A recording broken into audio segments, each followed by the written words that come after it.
Il était exactement 3h33 du matin. Son téléphone a sonné. Pas de nom, pas de numéro, juste un appel. Il a décroché. Et ce qu'il a entendu a changé sa vie, à jamais.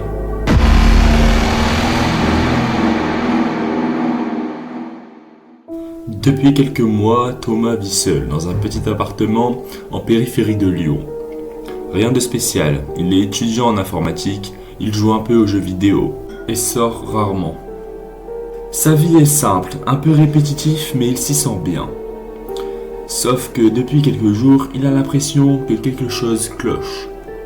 Des petits détails, presque rien. Des objets déplacés, son téléphone qui s'éteint tout seul, un sentiment étrange d'être observé quand il travaille tard le soir. Mais Thomas n'est pas du genre parano. Il se dit que c'est la fatigue, les examens ou juste son imagination. Jusqu'à ce fameux soir où tout a basculé.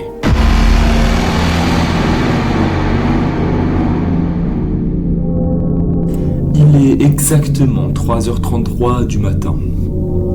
L'appartement est plongé dans un silence total, juste troublé par le tic-tac de l'horloge au mur. Soudain, son téléphone vibre. Thomas ouvre difficilement les yeux, encore à moitié endormi. Il tend le bras, attrape le téléphone sur la table de nuit et fronce les sourcils. Aucun numéro, aucun nom, juste un appel avec l'écran totalement noir.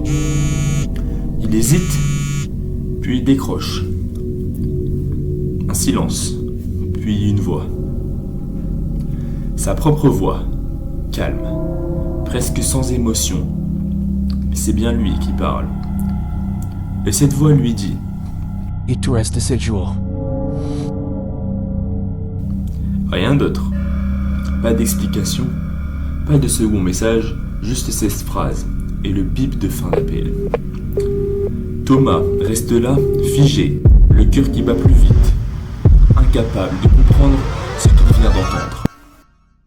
Au début, Thomas pense à un canular, peut-être une blague de mauvais goût, ou une application bizarre qui modifie les voix.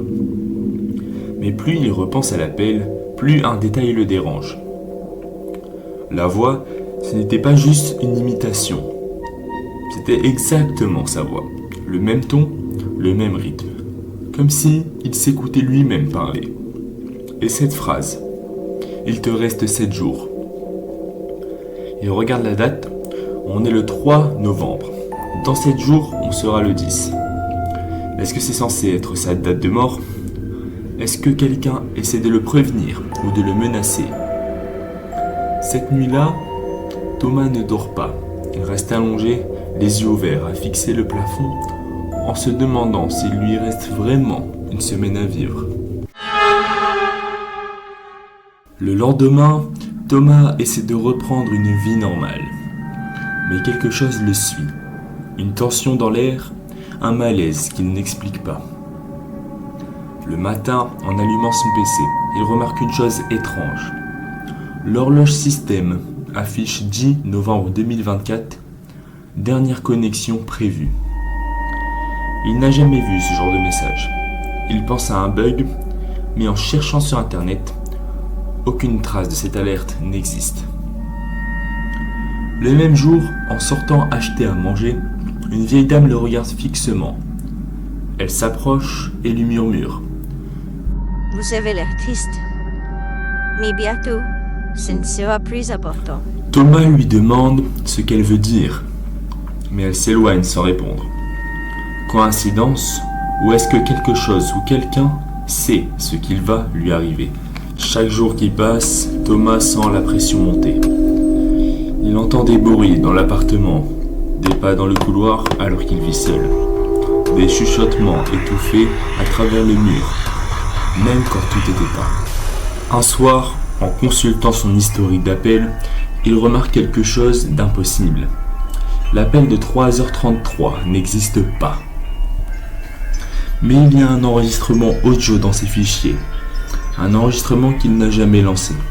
En l'écoutant, il entend sa propre voix qui répète en boucle: Je suis déjà mort. Je suis déjà mort. Je suis déjà mort. Il panique, il jette son téléphone contre le mur L'écran se fissure. Il se demande s'il devient fou ou si quelqu'un le manipule. 10 novembre, le jour annoncé. Thomas n'a pas fermé l'œil. Il est pâle, tendu, il n'ose même plus sortir. À 3 heures du matin, il reçoit une notification. Une seule phrase sur un écran noir. Prépare-toi. À 3h30, tous les appareils de chez lui s'éteignent. Plus de lumière, plus de son. Le silence absolu. Puis à 3h33, quelqu'un frappe à la porte. 3 coups, lents, lourds. Il s'approche lentement, regarde par le judas. Personne. Mais quand il ouvre, il tombe sur un miroir, posé contre le mur. Et dans le reflet, ce n'est pas lui. C'est une version blafarde, les yeux noirs, le regard vide. Et cette version lui murmure. Tu m'as laissé entrer. Puis plus rien. Thomas se réveille dans son lit. Il est 7 heures, le soleil est levé. Était-ce un rêve, une hallucination, ou est-ce qu'il est mort à ce moment-là? Depuis ce jour, Thomas n'est plus le même. Il parle peu, il sort peu. Certains disent qu'il n'a jamais vraiment ouvert cette porte. D'autres affirment qu'il est mort cette nuit-là, et que la personne qu'on voit aujourd'hui n'est pas lui. Et l'audio enregistré sur son téléphone. Il a disparu, plus aucune trace. Une seule chose reste, un fichier texte sur son ordi. Une seule ligne, répétée 33 fois. Ce n'était pas un avertissement, c'était un appel. Certains pensent que cette histoire est une légende urbaine, d'autres jurent qu'elle est vraie, mais dans tous les cas, si vous recevez un appel à 3h33, ne décrochez pas. Et si vous aimez ce genre d'histoire étrange, abonnez-vous. La prochaine pourrait être encore plus flippante.